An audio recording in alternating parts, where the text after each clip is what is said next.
Monica Hess, How a Chance Encounter Changed My Life. How a Chance Encounter Changed My Life, Monica Hess.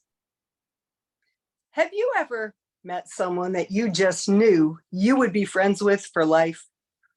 My dear friend Ambrose Ofawani was someone I connected with in a way that few people connect. But let me start at the beginning. When I lived in Tallahassee, every weekday, I'd see a tall man walking past my house in the morning in one direction and in the opposite direction in the evening. What made him so striking was his colorful clothing. I became curious because rarely do we Americans walk anywhere anymore. And one day my curiosity got the better of me and I offered him a ride. Contest chair, honored guests, dignitaries, fellow Toastmasters. Little did I know then that that encounter would change my life. I knew that Ambrose worked for the state of Florida and he loved his job. He'd had a stroke and lost his driver's license, which is why he walked to the bus every day. He told me about recovering from the stroke, how it took him a year to relearn how to walk and talk and write.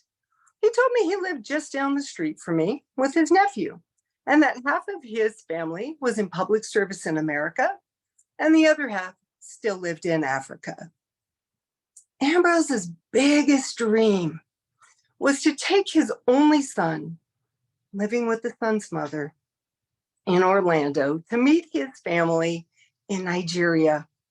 So over the weeks and months we were neighbors, he would invite me over for dinner and he'd make a specialty dish from Africa that had to be eaten with our hands. And while we ate, he'd talk about his young son, Philip. What impressed me most about Ambrose was his positivity. He always talked about feeling blessed, and I don't recall ever hearing him complain. Life moves on, and so did I. I moved for work to California and then to Georgia. Ambrose and I stayed in touch, and in 2010, he told me he'd gone into renal failure and was on dialysis. I asked, "Are you on the transplant list?" And he said, "Yes, but I still need to find a donor." Then I asked a fateful question: "What's your blood type?"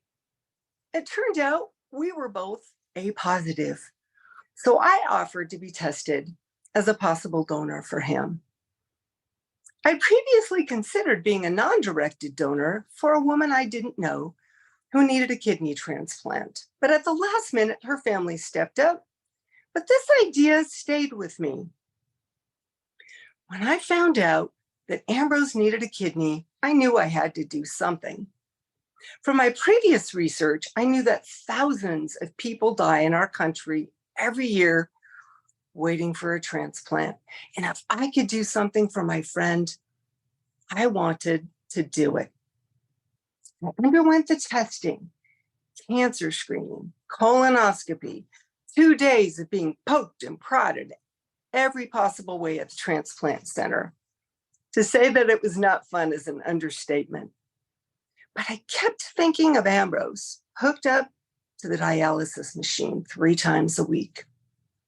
The day that I learned we were a match, I was elated. I called Ambrose to tell him the news, and he was silent. "Are you sure?" he said. "Yes," I replied. "Let's get this scheduled." I had several weeks to prepare. And in that time, I didn't tell anyone, well, except my work and my mom. I wrote letters to my friends and family, just in case. And I stocked up on food since I was told I'd be too tired to shop after the surgery. A neighbor in Georgia drove me the 4 hours to the Shands Transplant Center in Gainesville, Georgia. And I underwent yet another final day of testing. And I remember after the testing, sitting in this beautiful butterfly garden, just contemplating life and what was about to happen the next day. My phone rang. It was the donor advocate. "You sure you want to do this?" she said. She didn't know me very well. I got to see Ambrose the morning of the surgery, and I knew it might be the last time we talked. He was upbeat as always. He thanked me for being willing to help no matter what happened. Ambrose's brother waited with me until I went into surgery. 12 hours later, I woke up, and my first thought was, how is Ambrose?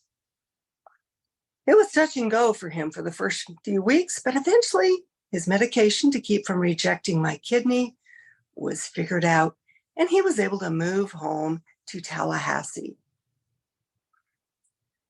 9 months later, I started work in Taiwan, happy knowing that Ambrose did not have to undergo the indignity of dialysis anymore. I wish this story had a happier ending. 20 months after our surgery, Ambrose's brother Reggie wrote to tell me that Ambrose had had a heart attack at home and died, with what his family called little Monica still going strong inside of him.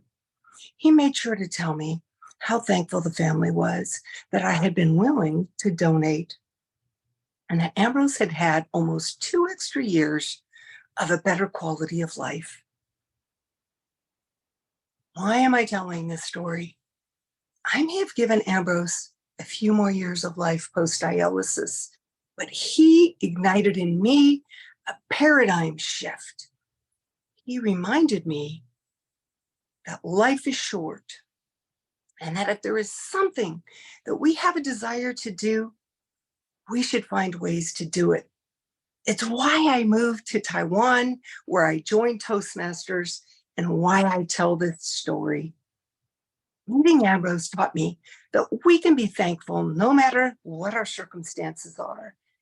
And sometimes, even when we least expect it, a single person can change our lives for the better.